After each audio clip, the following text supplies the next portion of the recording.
Good evening. Good evening. Good evening. How you doing? Good. I'm gonna turn my camera on real quick. How's your day been? Pretty good. How about you? Uh, can't complain. It's been pretty productive.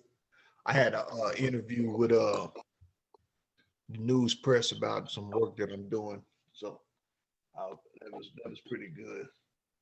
That's awesome. I just found you on Facebook. Yeah, I noticed that. I've Yeah. been I you just don't know this is crazy. This is exactly what I want to do, you Oh, know? is it? Mhm. I want to help other people. Actually trying to get a nonprofit. I want to help other offenders when they get out because there's no help out there for us. There's nothing, you know? Yeah. True indeed. I know exactly how that is. And it's so overwhelming when you get out and I have such a great support system, but they don't understand. They haven't been there and they don't get it. Yeah, that's usually how it goes. Unless you actually been through it, a lot of people don't really understand how it goes, and so they don't really some of the things that we go through getting out, trying to make the right transition, they really don't understand it because they don't have to go through it. Yeah, and they've never been there, so they don't it's kind of like me telling you how it is to have a baby. You could be there and you could Right. see it, but you could never fully get it, you know? Never. Do you Exactly. remember? So that's how it is. So they wonder like why do you talk to, your girl from the halfway house so much and you don't talk to your regular friends because she gets me, you know? Right. Or people, my friends that have been in prison, they get me because and I love them, but they don't get me right now, you know? Yeah, I mean, because they don't understand exactly what it is that you're going through. And it's so overwhelming to come home. I just got home. Um How long I have you been home? um only 10 months, which Okay. to regular people, I know they're like, "Oh my God, I could have did 10 months standing on my head," but it was traumatic. It was horrible. And Right. Anytime is I don't care if it's a day, 2 days, a week, 20 years. I mean, being physically confined is crazy. yes, yes. And I was on quarantine because of COVID. Oh I yeah, was supposed to be, I was supposed to be in a camp. And so instead of being at camp, I was the whole time. Well, I went to 8 different places because I was in the feds, and they okay. sent 8 different places, and in every place I was completely quarantined. So I was only in camp for 2 weeks out of 10 months. Out of 10 months. Yeah. So how many places you say you went to? 8 different places? 8 different places, yes. Wow. Because of COVID. No, because of the feds. They're Yeah. always pushing you different. I've been to like 4 different counties, and the rest were fed places, just because you know how they do. You know. Right. And I've So never been in trouble in my life. Like this is my first time dealing with the system. So, but you know what? It's given me fire. It's made me. This is what I want my life's work to do. I want to help other people in prison. 'Cause some of the best people I met were in prison. You know, right. and So how hard it is. so the feds was your first time dealing Yeah, with the prison. Oh man. I've never been to anything. I've never been to like traffic court was about it for me. That was it. Oh man. Yeah, yeah. I know that was a rude awakening dealing with the feds for the first time dealing with prison and everything. Yeah. Yeah. So I'm a bit traumatized, but you know what? I'm letting it drive me, and I'm letting it, it's made me stronger. There's nothing this outside world can do to me Uh-huh. they haven't already done. So I am so much stronger now, I tell you that. That's for sure. Right. So yeah, this group, I just started this group not too long ago. Week by week, we have some people come in, some people come back. I'm good to see Tatiana. She's back this week. Basically what my goal is to build a whole community for people that's getting out of prison. They can come to a support group, talk about whatever they're facing, any problems, and keeping it all the way 100 with each other. Like, just keeping it real. It's not going to be like a relationship like a caseworker, counselor type. Now we going to get to some real stuff, express how you feel, express what you're going through. And we building the groups where people can come in and whatever they're going through, other people in the group will be able to help them, or then they in a certain area as well. You'll be able to get help, things like that. So, like I said, this group, I've been doing this for probably about close to a month, and there's been different people coming in. So I'm trying to get everybody that coming in on different times to come in at one time. Just like me and Tatiana was talking last week, if we can get more volunteers to host a different day, like I do Thursdays and somebody else to do another day, and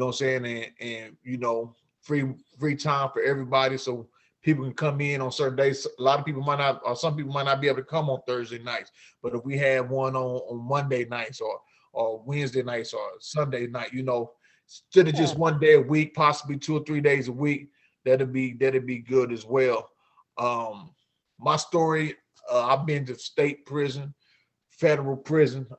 I did state prison first, and then I end up getting out, getting back in the game, getting on a conspiracy case with 31 other people from my gang. And I end up going to the feds, and man, the federal experience was crazy. That's why I said your first time ever going to prison happened to Did it right. I'm a G. Oh man, that's crazy. Like, just had to go straight to the top, Yeah, you got to go straight to the top and deal with like people that never been to the feds don't understand.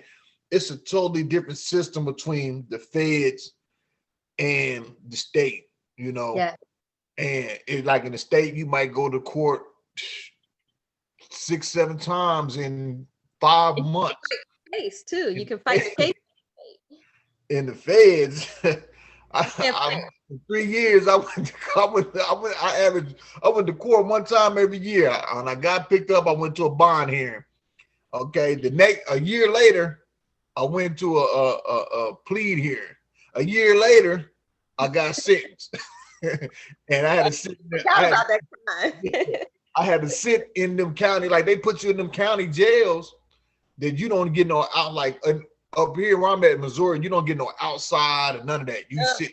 Like I didn't see outside for 3 years, even except for when I was getting transferred to court. But you inside the van, and then in Missouri, in Kansas City, they send you the courthouse. When you go to the court, you go right underground in this little garage. So you, even when you get out the van, you're not outside. You in this garage. So I ain't getting no outside for like 3 years. And when I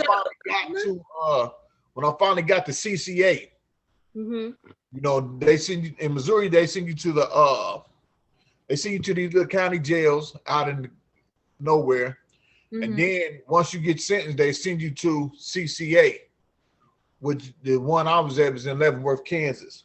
So they send you to CCA. So when I went to CCA, that was the first time I actually got to go outside on the yard and stuff like that.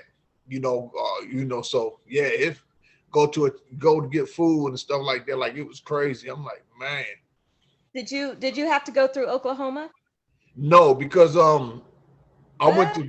Oh, no, I didn't have to go to Oklahoma. I had some homies that went to Oklahoma, but I heard about Shady Grave. Yeah, I didn't have to go to Oklahoma. I had to experience the Oklahoma trip. I ain't had to experience the Con Air flight or none of that. Oh my God, I did 2 Con Air flights. I had to experience that out because I'm from Kansas City, so I went to the USP in Leavenworth, right in the backyard. So it was just a drive. It was like 30-minute drive, and fortunately I got to do all my time there. Well, yeah, I caught a break on that. So yeah. Going to Grady County is no joke. I thought all feds went through Grady. No. The majority of them do, but like if you in Kansas City and you go to CCA in Leavenworth, and then once they designate you, if you saying that you don't want to go to Leavenworth, then they were then you got to go to Oklahoma City. You know what I'm saying? But a lot of people in my area, we try to get to Leavenworth because it's right in the backyard. You know what I'm saying? They don't care. We don't care if it's USP or not because you get the visits. You know what I'm saying? You can get the visits and everything else. Yeah. And so, yeah. Wow. Well, that was a blessing. Right. And how long you been home? Since October 16th. October. And so what has been, so I what just has it been like on now? Friday. What has it been like within this first month of you? You ain't even made it a month yet. So what has it been like? At first it was really overwhelming, you know, because everybody's just at me, you know, and I went Yeah. from sensory deprivation, literally nothing, in a room all day, 24/7, to, you know, TV and internet and people and cars. You know, it was just overwhelming at first. And now I just got my ankle monitor off. I was in halfway house for about 3 weeks, which was a really good one, really good halfway house here in Atlanta. I really liked it. But I understand the need for that because you need that transition, you know? Right. And but it was hard and people don't understand me. Like my family doesn't understand. They just don't get it, you know, that I just can't come home and just instantly just be normal again. But you know, I've been on job interviews. I'm trying to get a job. I'm trying to be normal. You know, I'm already finished with a paralegal course already, you know. Oh yeah. Like I'm trying to educate myself, and I'm trying to get this nonprofit, you know, done too, you know. But Okay. in the midst of not having any help, no counseling, no, you know, there's supposed to be, everybody thinks when you get out of jail there's all these services for you, and there's not. And if they are, it's so hard to find them. You can't find them. You know, where's all the Exactly. And you know, a lot of people that do the resources, they it's kind of like pick and choose what people will qualify or get the resources. yeah, there's a lot more for state than there are for federal. I have learned that. Oh yeah, there is. And what I learned about the federal is it's really not a lot of resources for federal people unless it's a nonprofit agency that focus on reentry. I mean, Yeah. but as far as like your federal probation officer directing you the resources, you might as well not even worry about that because they not, you know, they I am my only thing they gonna want to make sure you go to the place to get your patch checked.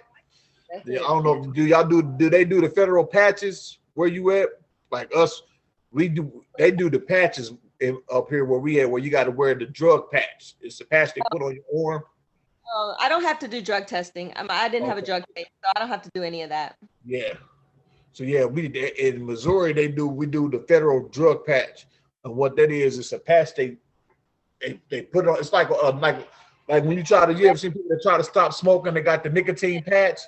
That's Uh, basically what it is, and it picks up anything that you sweat out. oh wow, Yeah, and you go and change it like once a week. that's pretty smart of them.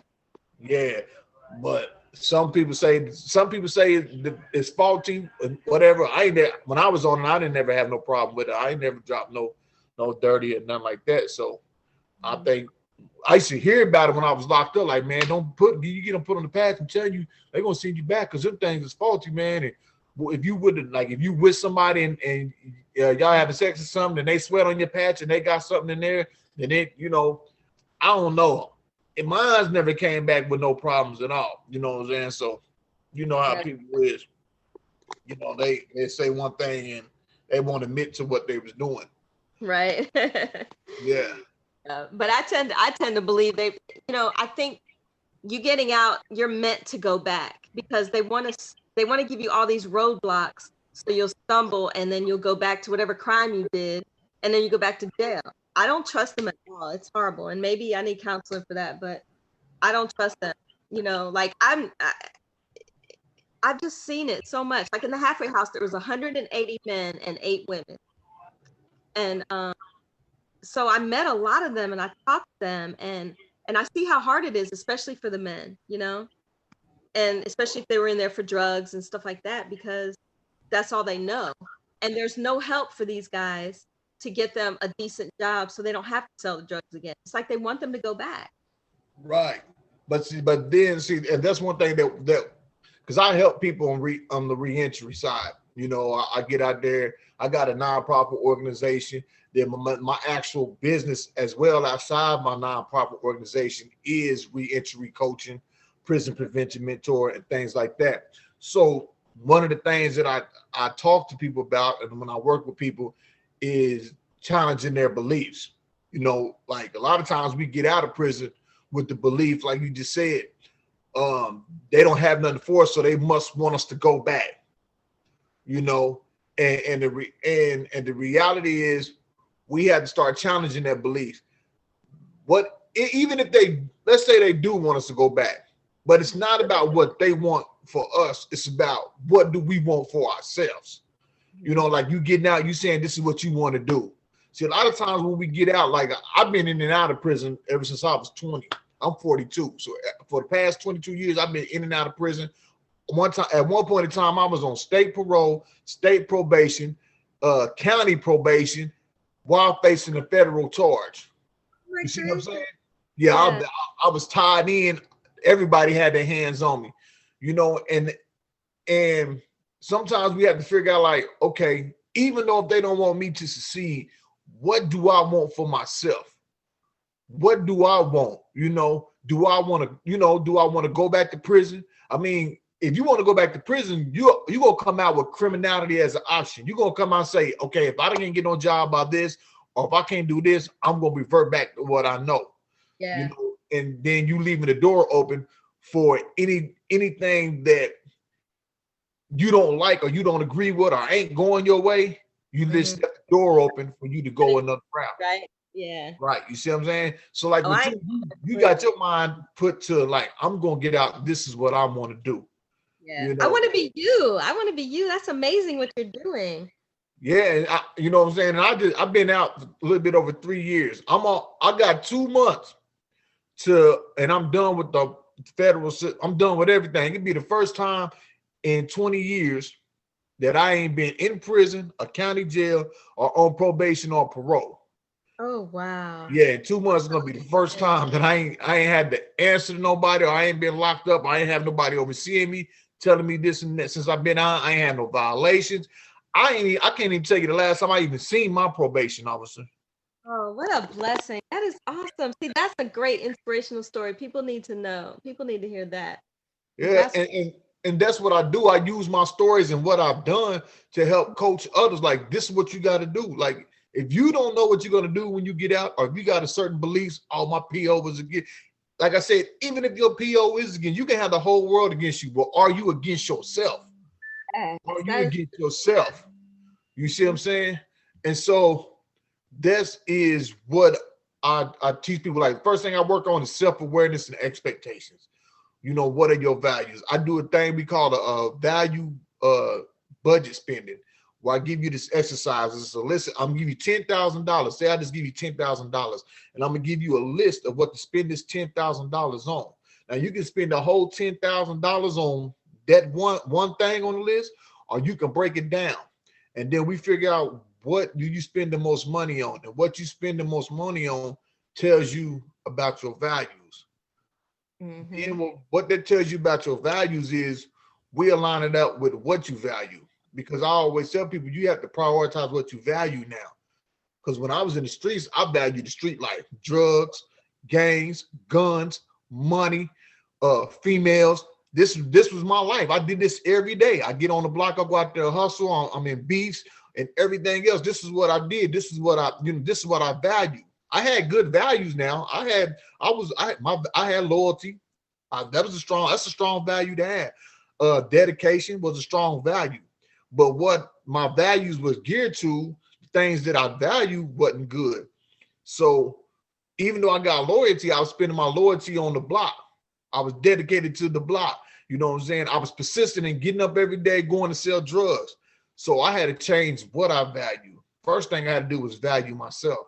So and that goes back to when you get out, what do you value yourself? If you don't value yourself, I don't care what else. If you don't value yourself, you ain't gonna value your freedom. You ain't gonna value your family, none of that. And so that's one of the things, one of the most important things I focus on when people get out is self-awareness and expectations, because that's what I had to focus on. I went to the halfway house too. I went to the halfway house, and what I did was in the halfway house, I got a job as a telemarketer.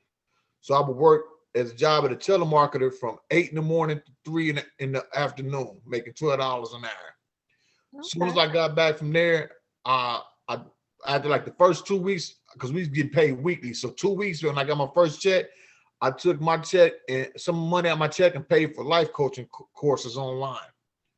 And so every day I would go to work, come out, do my life coaching courses. I had wrote some books too when I was locked up. And then after the life coaching courses, I would write the books. So that was my routine until I finished typing up the books and I got my degree, because I was in the halfway house for probably like 2.5 months, going on 3 months. And so within 3 months, I had a life coaching degree, but I continued doing it even after I got the halfway house and became a master certified life coach within a year. So this was the routine that I set for myself, because I was aware that most likely I'm not going to get no help from the resources, because when I got out, wasn't nobody telling me. Wasn't the people at the halfway house wasn't direct. They just said, here, these are the places that's hiring. Here go a bus ticket. Find you a job. That's what they told me. They didn't give me say nothing like, here's some resources. They ain't tell me none of that, And even when I left the halfway house, my PO, when they came to see me to put me on the halfway house box, or to take the halfway. Once I was on the halfway house box until I became public law, because I was still, while you in the halfway house, you're still property of the department, the Federal Bureau. You know what I'm saying? So once they took it off and my PO came, my PO didn't come and say, here go a list of resources, none of that. She came and said, I'm gonna need you to go to this place to get the patch on your arm. And every week you come in and change it. When I went to the place to get the patch, they didn't tell me, here goes some resources or people that can help you, and none of that. So I was like, I already knew I was going to be fending for myself, and I wasn't going to be looking for their help. And so these were some of the things that I had to investigate and saying, to be like, look, obviously they're not trying to help me, but I can't use the fact that they're not trying to help me as an excuse to just say, you know what, go out in the streets and get it like you normally get it. Like but the good thing is everything that I did when I got out was part of the plans that I had drew up while in prison. So when I came out, I ain't had no money, nothing, but I had them brown legal folders that you get. I had 4 of them that had information, all the plans and ideas and stuff that I wanted to do. And so they was kind of like my blueprint, and I just stuck with it, and didn't nobody hire me. What I would do, I would cut grass, rake leaves, or just little odd jobs to, you do 4 or 5 odd jobs a day, you might come out a day with $100, $150. So if you ain't got no job and you go do these little things, you cut 5 yards a day, you come out with about $125, $150, $25 a yard. 5 yards gets at least you $100. You make $100 every day, you in there. Right. And so I just started doing little stuff like that. Did I have a lawnmower? No, but I knew somebody that did. And some people had their own lawnmower. They just didn't want to go out there and cut the grass. You know what I'm saying? So you got a lawnmower? Yeah, okay, I'll cut it. You got some gas in there, I'll cut it, and then I was cutting grass. Then I found a little job where I was selling shoes. I was work as a sales associate in the shoe store, and I was making $8. I was making like $8.50, just fresh out the Fed. And I'm used to having money when I was on the block. So I already knew I was going to have to swallow my pride. So, but these are some things I was like, well, I'm just going to find little odd jobs that I can do until I get a good job. And then, I had to take a job that I really didn't want in a factory, but that was just part of the process. Yes, that's where I am now. I'm going to just take in whatever I can get right now. Yeah. I mean, and you have to do that, like you just found me, but on my first podcast, I had a friend of mine. He was in the feds on the drug kingpin charge. He went from making $40,000 a week in drug profit to getting out the feds working McDonald's making minimum wage. But he knew the process that he was going to have to take to get to where he was going to build up what he was trying to do, and that's what we got to always remember. Now that we out, you know, you really want to change and do something different, then you are going to have to change your you're gonna have to change. I mean, you're just gonna have to swallow your pride and take some things, because I knew people that was locked up and say, I'm not working there, no McDonald's or none of that. And so with that mentality, they get out and they don't get what they think they should get, then they go right back. With him, I'm taking anything that I can have. And it was just happened to be working to get minimum wage at McDonald's. So, you know, that's the stage where you at. I'm ready to do that. I'm a nurse, and the judge said I can't work in healthcare anymore. So my whole resume is nothing but medicine. So in any other field, I'm starting at the bottom. Any other field, because I've never even ran a cash register in my life. I've never waited tables, nothing. Oh, So I'm ready to start at the bottom. I'm okay with that. I am totally okay with that. And I've had my resume is everywhere, and I've had 4 interviews so far since Friday, and I'm hitting the ground running. Somebody's gonna hire me, and I've been at my last job for 20 years, so I got a good resume, you know. right. I So mean, that's just what you have to do. You know what you want to do in the long game. But in order to win at the long game, you have to play the short game. You know, yes. you have to play the short game like you fresh out.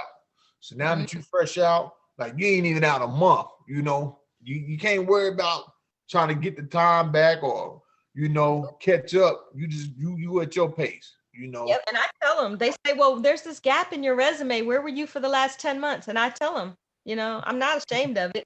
Right. I tell them, I had I got 2 big gaps. I know, It's like, man, well, what we see bad you for mine. here, we see I, you was here in 2010, but we don't see you have another job to 2017. What happened? I'm like, yeah, I mean, you just got to be honest with them. Either they're gonna accept you Mhm. for what you did and who you are, or they not. They're gonna give you a shot or you not. But don't. One thing I'm gonna tell you: don't get frustrated when they slam the door, because they're gonna slam. People gonna slam the door. Yeah. You just got to figure out, okay, even if I'm not getting nothing real quick, what skill or what can I do to generate some kind of funds and income Yeah. legally while I'm waiting to open the door. I see Alinda is in the building. How you doing, Alinda? I'm good. How are you? I'm doing pretty good. We got a few more new people in the group, don't we? All right, yeah. Yay. Hello. How are you, Miss? Is it Desiree? Yes, ma'am. How are you? I'm good. How are you? I'm great. I'm loving this that I found. I just found this group tonight, and I'm so excited. Oh, good. Now let me ask you a question, Miss Mitchell. I heard that because I came in on the tail end of it. You're saying that you can no longer work in healthcare? No, I look. My charge is 1 count of receiving healthcare kickbacks. So the judge said I can't work in healthcare anymore, Uh, ever. did he say? Did he specify? He Because specified directly or indirectly. well, I guess the question I'm getting to is when he said healthcare, did he Mhm. specify what type of healthcare? Nope, he just said healthcare directly or indirectly. That's it. So, but I interviewed at a veterinarian's office yesterday, and Okay. they said that was okay. Okay. Okay. But you know what? I was listening to you. One of the things, I haven't seen your resume, but you can actually redo your resume Hmm. to, how can I put this? To make it, yeah, my last job, Mhm. I worked for 20 years, and my title was clinical manager. Okay. So I'm using that manager part, Yeah. And kind of. also you can build up your skills as far as it relates to customer service. Now, I mean, if you Yeah. like, I can assist you with revamping your resume. Okay. Um, I'd love to email it to you. sure. And also I have a friend of mine, she's actually a former prosecutor for the state of Illinois. and she has given me, and Kardell, I'm gonna send this information to you as well. Information on various jobs that ex-felons can receive, and that you can just, other fields you can get into. It's a lot that's out there, so so don't limit yourself, and you have to look at it like this. So the door closed. Next, that just means that you have another talent inside of you that's just been waiting to burst out. I agree absolutely. I'm not letting this get me down at all. I'm actually letting it fuel me. And Exactly. I'm so much stronger than before. And Mhm. I've been super busy since the minute I got out. Like I've taken a paralegal course, so I have that certificate almost. I got Wonderful. two more exams to do, and I'll be done with that. And Wonderful. I have an extensive job history. I'm 52, Okay. so I have extensive. My last job I was at 20 years. I mean, that says Mhm. a ton. You Right. know, and so I'm not a millennial with a crappy work ethic. You know what I mean? So I know that I'll get a job. But I also want to help ex-offenders. That's my biggest platform right now. That's why I was so happy to see this, because I don't see any help out there for people like Mhm. I love What that state there's a are you group in? out there trying to help people re-enter. What state are you in? I'm in Georgia. Oh, okay, cool. I know people there. You do? I know people in Georgia. Oh, that's awesome. So Yeah, yeah, uh, I know someone down there too. Now that down in the Atlanta area as yeah. well. I'm in Lawrenceville. I'm in Gwinnett County. Oh Okay. well, okay. But I was in the halfway house in Atlanta. Okay. I will definitely, we will, before the call is over, I will give you my email address, and we can definitely hook up, and I'll do what I can from a long distance. I'm in Northern Virginia. Northern So Virginia. Okay. Is yeah. that the DC area? Yes. Oh, that's where I was born. I went to Oxon Hill High School in Maryland.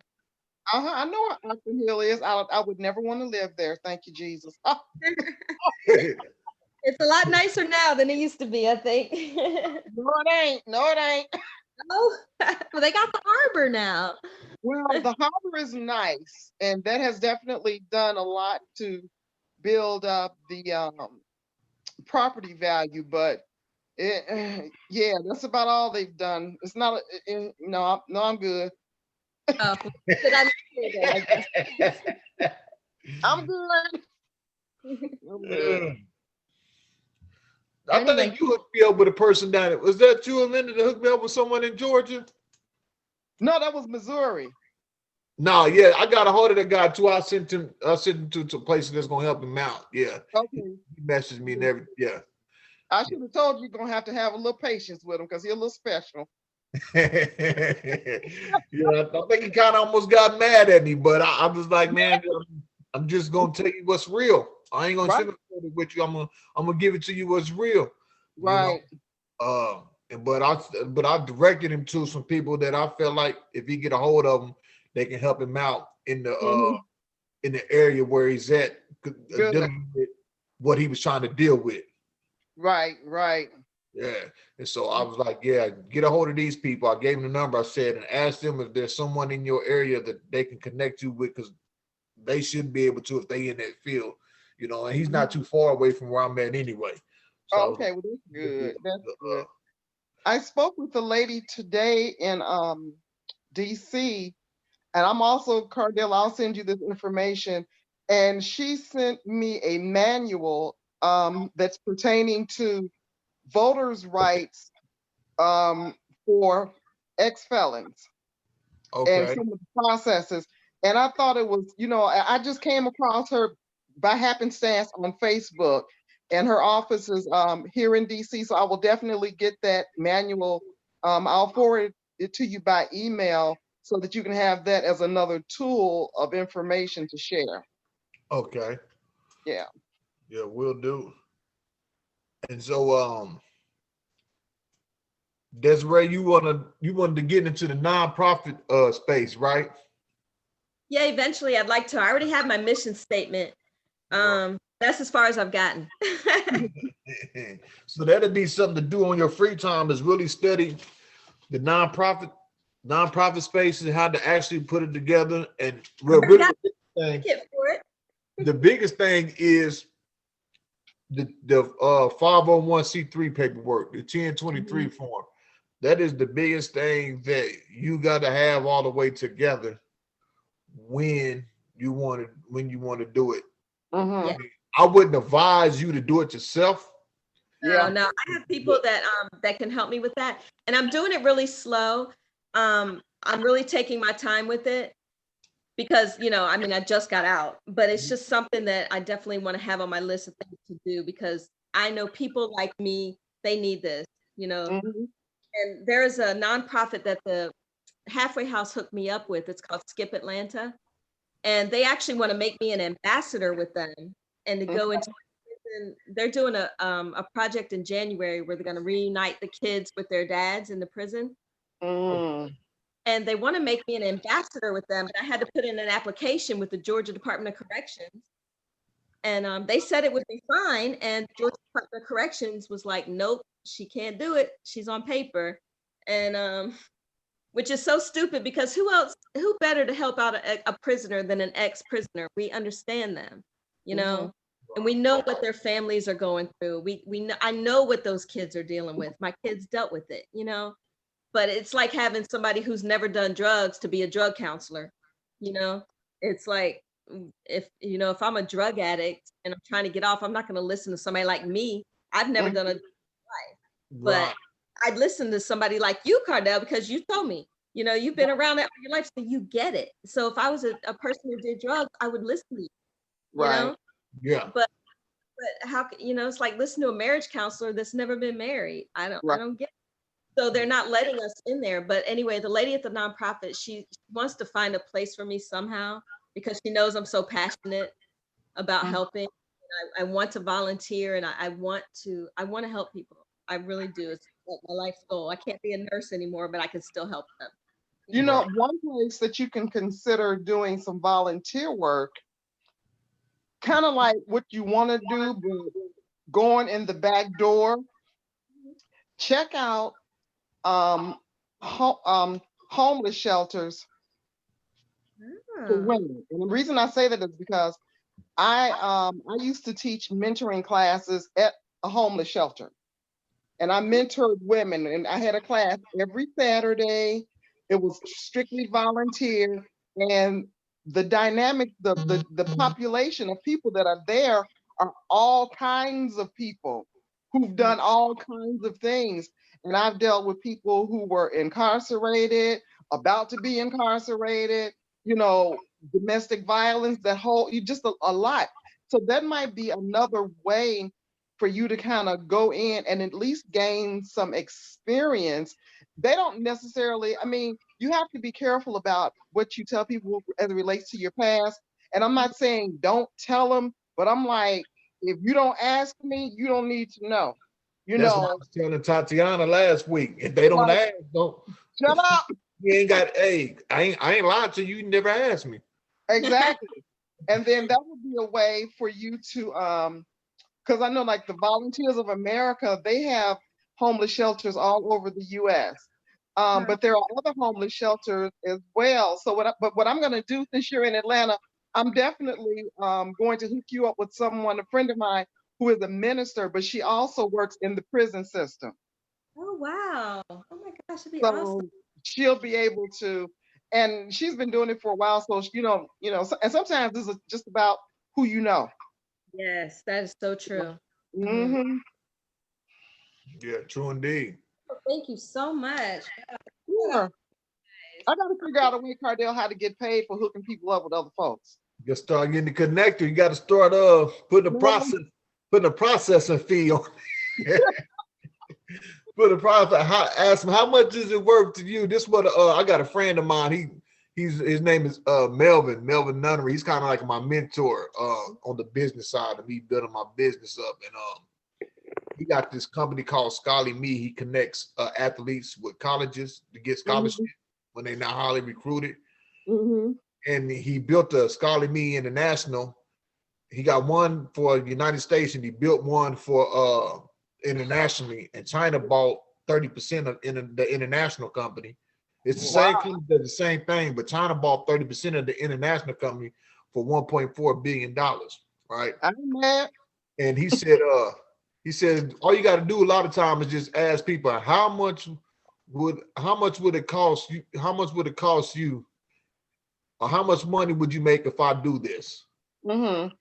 And he said, once they say how much money they make, then he says he puts his price in. He said, okay, if I get that done, then okay, this is what I want. Okay. Yeah. So yeah, sometimes you just gotta ask for it. How much you gonna make off and how much it's gonna cost you, Right. I'll get this done. Okay. Yeah, that's what you gotta start doing as a connector. Yeah. Tatiana, how your week been? How's Who, everything? me? It's been okay. All right. That's You good. know. Yeah, we just still getting ready to move. And it's still a little ways out, but I know it's gonna come quick. So Right. Gotta be ready though. we've been doing that and trying to think what else. I don't know really.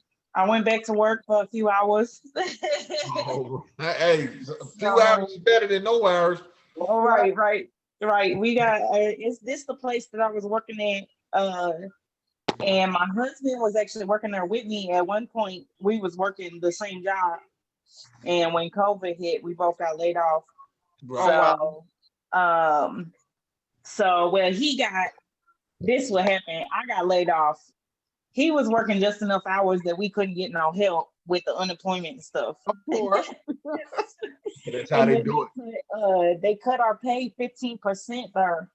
So we probably went from making like $24 an hour combined to me being laid off, and he was making like 9 something. Wow. Whatever minimum wage was. So it wasn't nothing, you know what I'm saying? It wasn't nothing. So I was kind of working there for a little minute, and then I was telling you last week we just had a whole bunch of stuff happen, and so I just kind of took some time off from there. But I tried to get a lot of other jobs, and nothing was coming through in terms of that end of it anyway. So even when I tried for management, so I was kind of like, I'm just gonna chill here. We really ain't gonna be here much longer, so I might as well just finish it out. Okay. And what you say you was going to again? We going to Colorado. Colorado. Yeah, it's gonna be all new for us. We already expected some culture shock. We're gonna be living in the mountains, so it's a little like mountain town. And I don't know. I don't really know what much to expect. I mean, I know what to expect, but I don't know how I'm gonna feel once we get there. Right. Where are you moving from? We live in Missouri right now. We living in St. Louis. Oh, okay. In the city. Okay. St. Louis. And if Yeah. y'all don't know about St. Louis is wow. Wow. That's the only way you can say it. I don't know. I think them in Kansas City are competing for the murder rate. Oh my goodness. In Missouri. Really? Who's gonna win out on the murder rate? That's the biggest reason that we leaving, because well, I had a good friend. I worked for like a local like news company, just a little, it was like a little urban startup journalism thing. And once I got out of once I was done like being incarcerated and stuff, I had gone to get my ordination. So so we were kind of like, working in that area. I just totally forgot what I was saying. I'm sorry. But yeah, so I was working with the team, the news team, and I seen a lot of shit. It was I was pretty much going to these scenes, the crime scenes where they was happening, and working with the families. Okay. And I really thought like I wanted to be like a trauma counselor or whatever. Like my felony was kind of holding me back from some of that stuff. And so I thought this would be a good opportunity. And all I really got from it was a lot of trauma that I didn't. You went out there and you got the trauma, seeing what you were seeing. It was crazy. I was like, what? Are you for real? You know, and then I with my family struggle with homelessness and stuff like that in the St. Louis area. And it's crazy here, man. It's crazy. You got the top people, they don't care. You got the non-for-profits, they poverty pimping. You know what I'm saying? So yeah, so I had a good friend.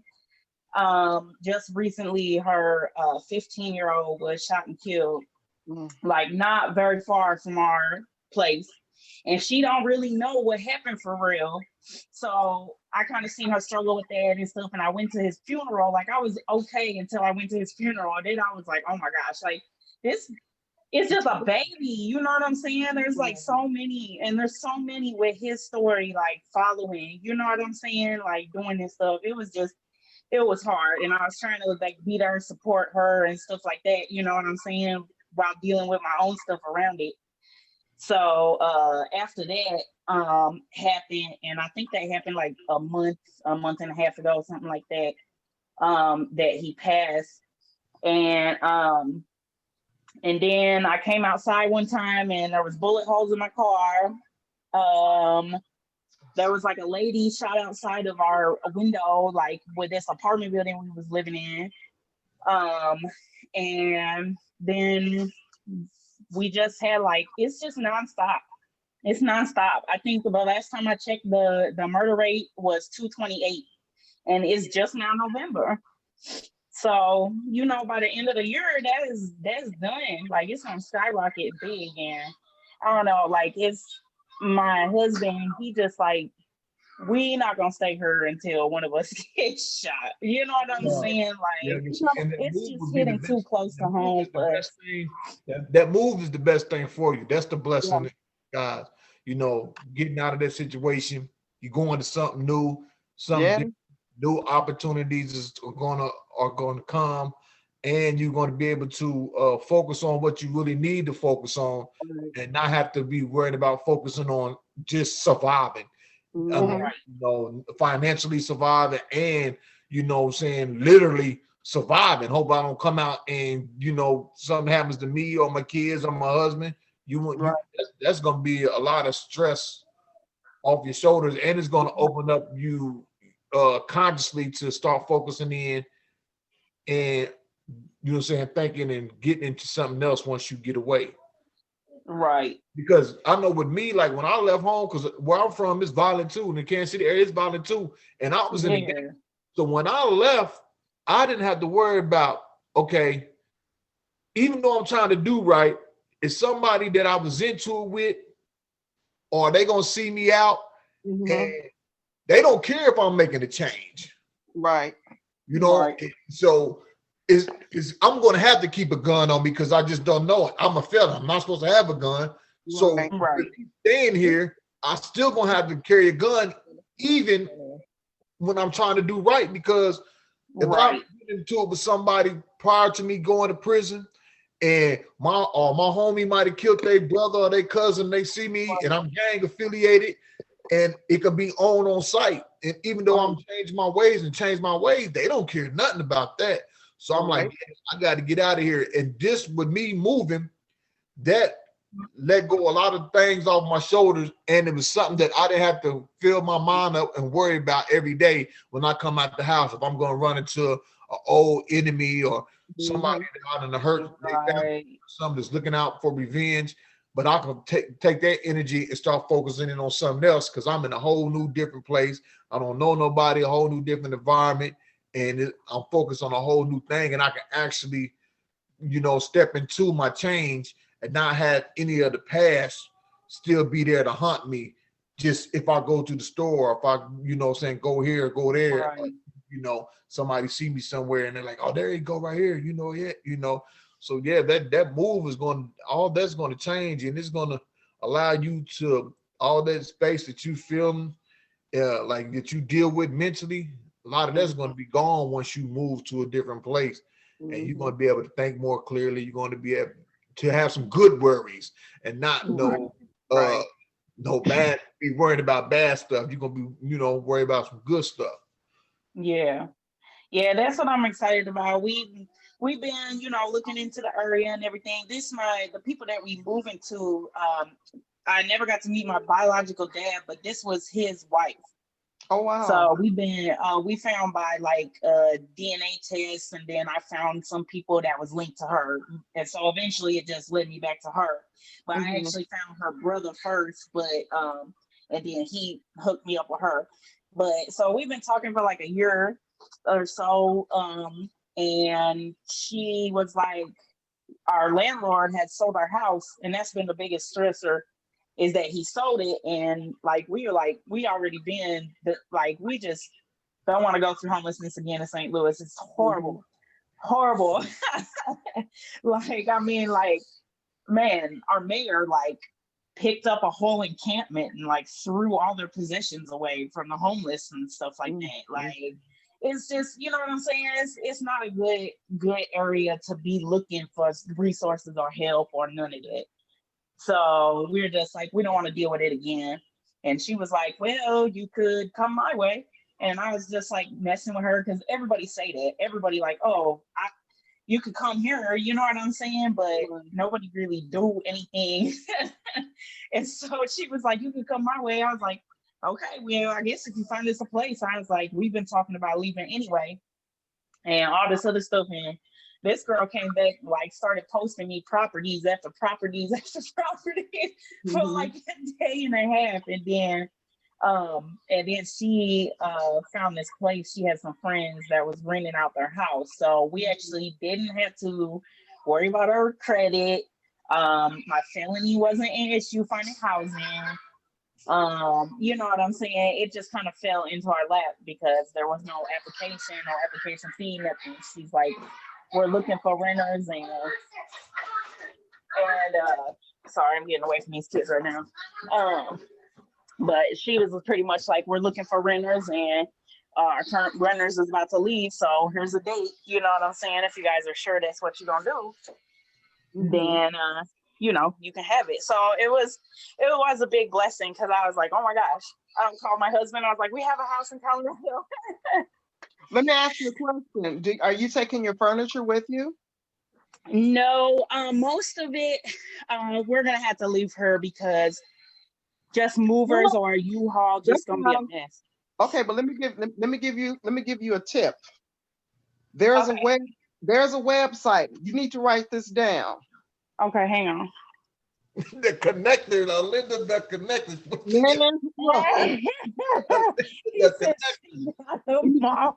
Okay.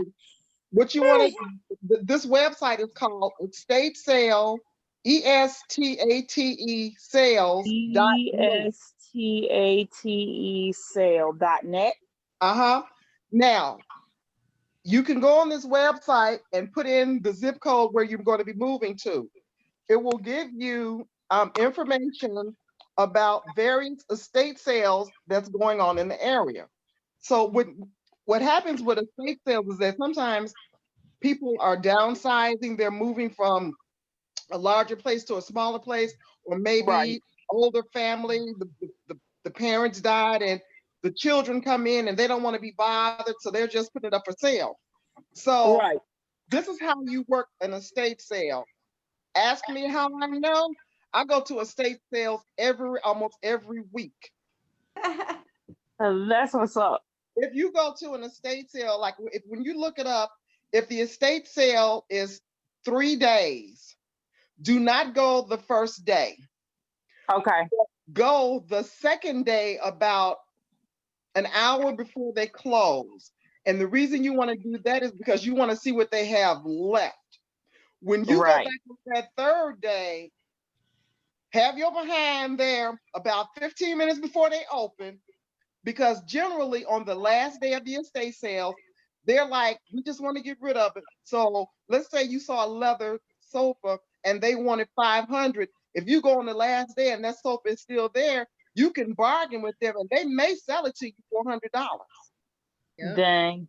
True. You can get, I have gotten You can get furniture. You can get. I got a Coach purse and a Coach. I mean, a Coach purse and a leather jacket for $20. Dang. And then just recently, I got a Gucci That purse myself. and a Gucci watch for $20. That's So what's up. you can get dishes. You can get pots, pans, glasses, Right. linen. You can get it, whatever you need for your house. I'm telling you, Dang. when you start going to I'm these, gonna do that too. and you can, and sometimes every now and again you find a place where they have clothing. Um, Uh, Generally the clothes are for little skinny people. I'm not skinny. all I'm right, not me either, girl. skinny, but every now I'm and again, working on it. but every now and again you may find, you can find it. But the estate sales, I'm telling you, you and your husband, you're gonna save so much money buying Yeah, stuff. that's good because we already trying to think because I mean we know we're not gonna be able to bring our kids to beds. Like there's Mhm. a lot that we know we're not gonna be able to take. So Do we you kind of just trying to do you have grab mattresses? it. What do you call those? Blow up mattresses? Yeah, we did that a couple times, like when we moved into places when we Mhm. just moved into them. So I know like we went on a camping trip, we have like a cot and stuff like that for like our youngest. Mhm. But like right now, I told my husband that I'm probably gonna try and like sell all that stuff. We just might not get the kids like a bed frame right away and just Mhm. put their beds on the floor. You'll be able when you So, go if you go to these estate sales. I'm telling you, you will find everything that you need man, because they have estate sales. Generally, somebody has an estate sale every weekend. Every dang. Yeah, every that's gonna be perfect. Yep. So you'll find that you don't. I know where you are because I moved from Chicago to Northern Virginia. Okay, so you already know what's up. Yeah, you know. But if I knew then like I knew now, I would have not. I would have gone out the whole estate sale route because yeah, Right. you'll find Yeah, television. that is genius. And it be all over. You just go put in your zip code. Like if I know the house that we moved into, like I know the zip code and stuff, I just go put that in. Yep, just put the zip code in, and it's going and whatever's going on in that area, it's gonna pop up. And then you'll also they'll have pictures. They'll have a lot of stuff and the dates. So and then another thing you can do too, if you don't have a pickup truck, go to either Lowe's or I know Home Depot for certain. They will let you rent a pickup truck. I think it's like $20 for Yeah, it's 75. $20 at Home Depot. Right? A Like truck? $20. Like you Yeah, can rent a pickup for like $20 or $30 for 75 minutes. yep. Dang. And Yeah, so then you can take it out the country. I mean, not out the country. You can take it out the state. Look like if you go to do the estate sales and you find Oh, I see what you're saying. Okay. We have because some I know Cindy, that's my daddy wife or whatever. I don't know if I guess she a widow, but she said that they have some trucks. She knows some people with some trucks that can help us like when we get the kids' beds and stuff. So that would be perfect.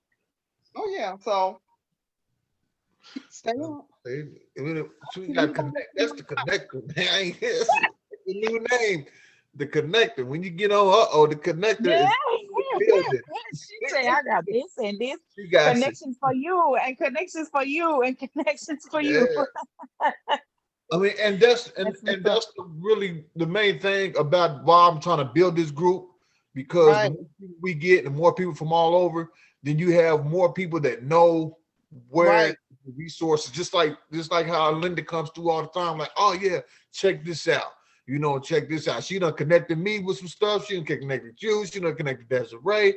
Like, having them connections and someone that knows about it and uses it and can tell you like, yeah, this is the best way to go do that is important in when we're trying to get our life together. Right. Right. And just like she was telling Desiree, don't disclose about the felony if they ain't asked. And that's on the work side. And we was talking about that last week with you, just on the Mhm. housing side.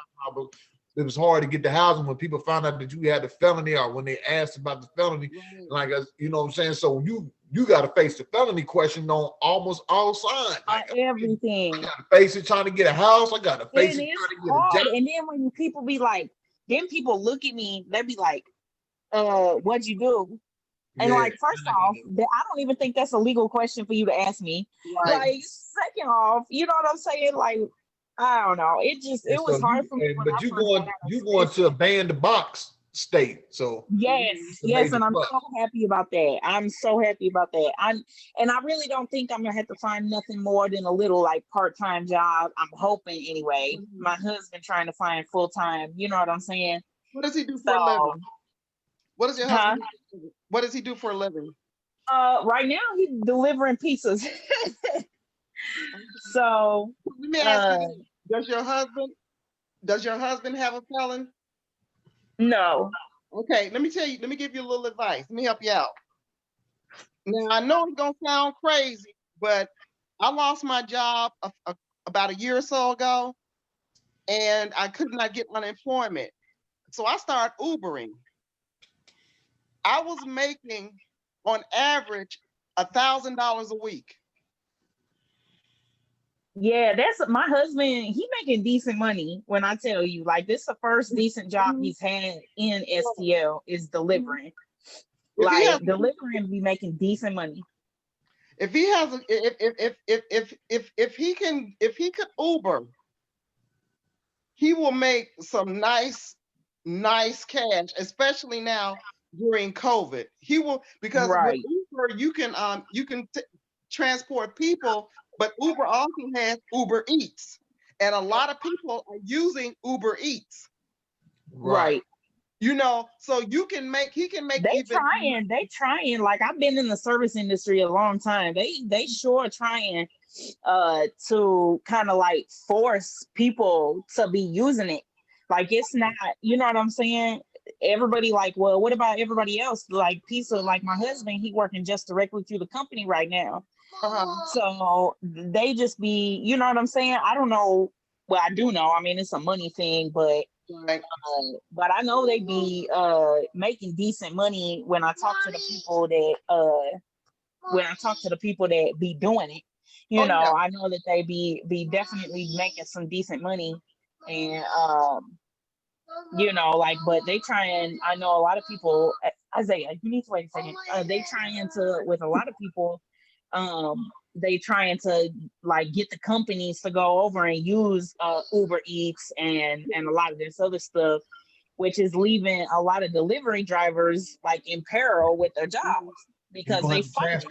He gonna have to go where the transition is at. Man, and that's what I'm saying. Yeah, that's, and if we can't find, we have had a couple people that's in the, you know, it do help that I know somebody there. I can be like, you know, what do we do? Where do we go? You know, that kind of stuff.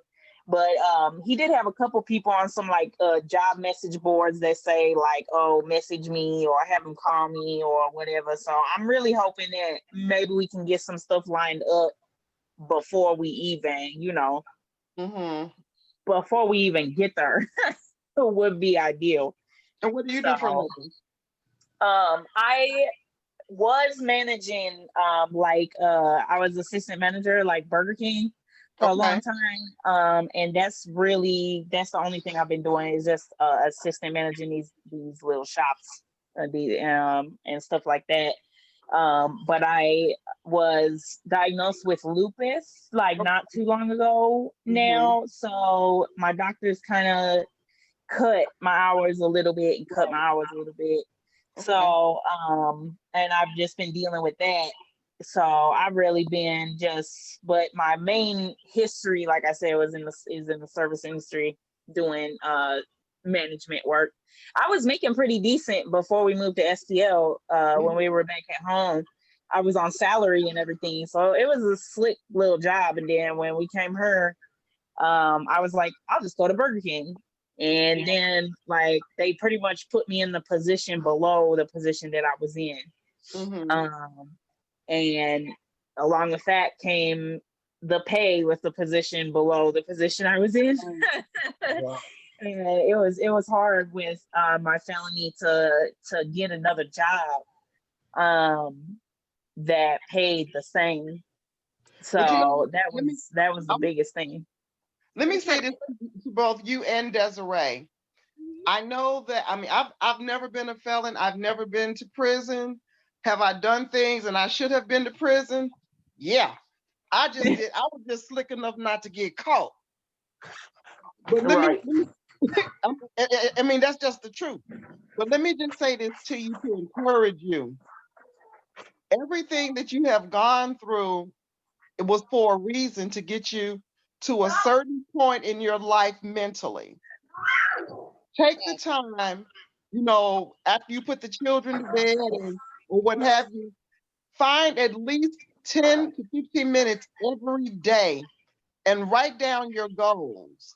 Just write down, I don't just one goal, write down something. And then when you write that goal down, look at it and ask yourself the question, what would it take for me to start bringing this goal into fruition? Whatever you do not stop. Do not give up because you are not the only person that committed a felon. You won't be the last. And I guarantee you, if you want to make $100,000 a year in your future, it is there for you to make legally, regardless of your felon, because there are too many people out here who have done damnable things, have gone to jail for damnable things, and are making six figures. Yes. No, too many. You are, and they're no better than you. That's None. right. That's Oh, you. right. Oh my God! I'm so happy I met you.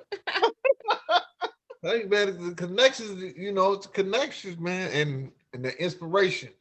Uh Yeah. It, we really appreciate you. We really appreciate you, Linda. I mean, you come yes. in, you come in with the connection, you come in with the inspiration. I mean, sometimes we really need to hear this type of stuff because sometimes it look like it just ain't no good ending. Yeah. It ain't no light at the end of the tunnel. But we got someone like you that always come in and remind us that no matter what, it's light at the end of the tunnel. At the end of the tunnel, you just Yeah. got to have goals. You got to write them goals out. It's important about writing them out so you can really see it. That's it.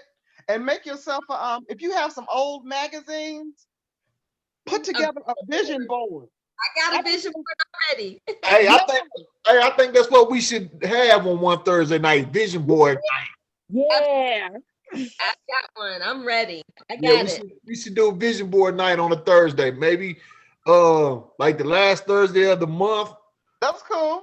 Or yeah, we come in, everybody we do vision board nights, and then we see how we what I'm saying, where we at on the vision board. Exactly. I think that'd be good that we do vision board night. That's a good idea. Let me write that down so I can Yeah, you post better. post it in the Don't group. forget. Yeah, post it, man. I gotta write it. I write it down. I got papers everywhere with stuff written down on it. You can do them on Google Slides too. They can make Yeah. a vision board on that. I did one on Mhm. that. That might be easier. Yeah, it is. However you can make it.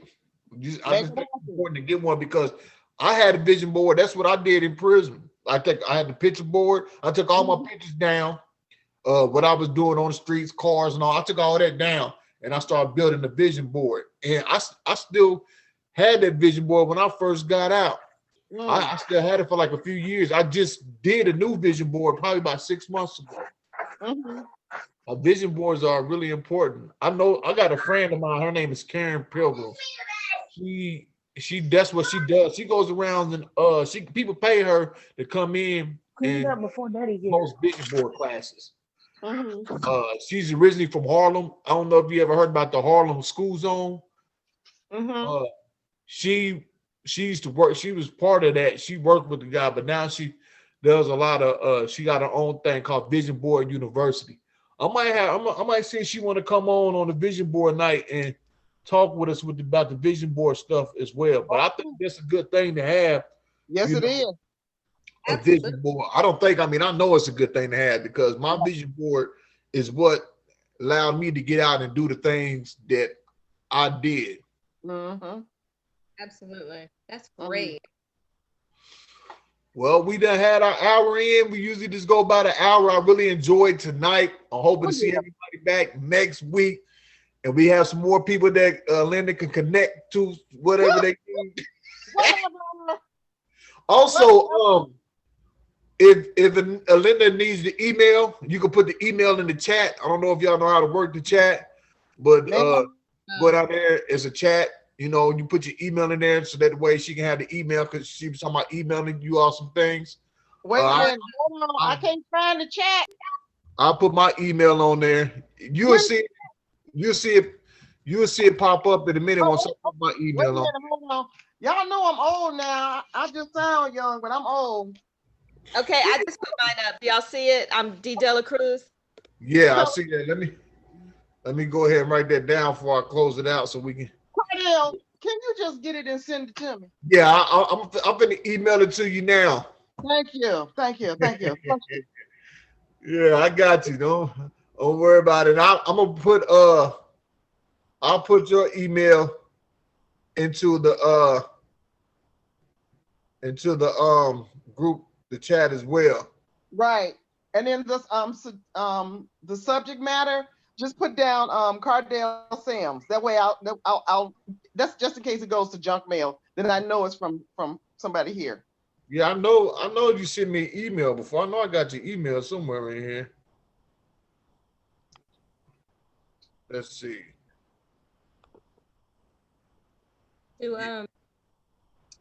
So yeah, but yeah, we're definitely. Are you on Facebook, Miss Alinda? Yeah, but I'm hidden. Oh, okay.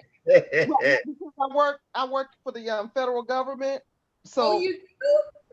Yeah, I work at DHS. So I have to I kind of hide my identity because I don't everybody you know, because the government What's my Facebook page. I can swear I'm gonna send it to you in the text because I can't find your email, Linda. AAC 9501. All right, AAC 9501 Gmail. Yep. All right, I'll send you my thing. You know what? Since you work for the federal government, you would. I don't know how you feel. But I have a face mask, you know, that I have to wear. And we wear out, and I had one made, and it says #FTF. You know what that means? I'm scared to ask, but go ahead. Okay, I'm gonna let y'all figure that out. I know any of y'all been to federal prison. You know what FTF means. What? Oh yeah, I know. Yeah, I know what it means. I have that, and I wear it proudly every day. You know what it means, Tatiana? No. You've been in the feds. You don't know what it means. Hey, what if I would have said? Is it fuck the feds? Yes, girl. Yes. Okay. I had it specially made. She said I had it specially made. I wore lots of fuck the police attire, man. I've been tear gassed a couple times. You know. Oh my goodness. They look crazy, man. They look crazy. Yeah, y'all was out there. Yep. Oh yeah. When Stockley verdict came out, we was at the Stirs the day before the verdict came out. When that stuff came out, I'm telling you, all of STL was in the streets. Wow. Man, it was in the streets.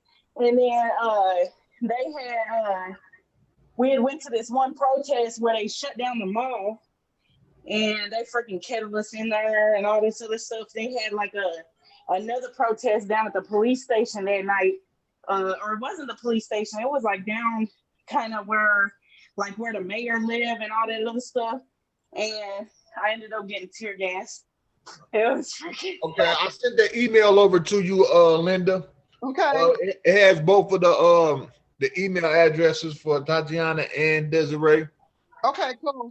I appreciate y'all coming on tonight. Hopefully I see you all next week. Got it. And then one Thursday we won't be. Thanksgiving Thursday we won't go. So we just resume. That ain't next week, but that's the week after next. Got it. I'm looking forward to seeing y'all next week, and I'm looking forward to having some more people in as well. Thank you so Alrighty. much for having this. And thank you. So nice to meet you, Miss Coates. It's so nice. Thank you so much. Oh, you're welcome. And I'll definitely will be in touch with you guys. You all have a great one. I'm All right, signing. you too. Talk to you later. Bye bye. All right. Bye. Bye-bye.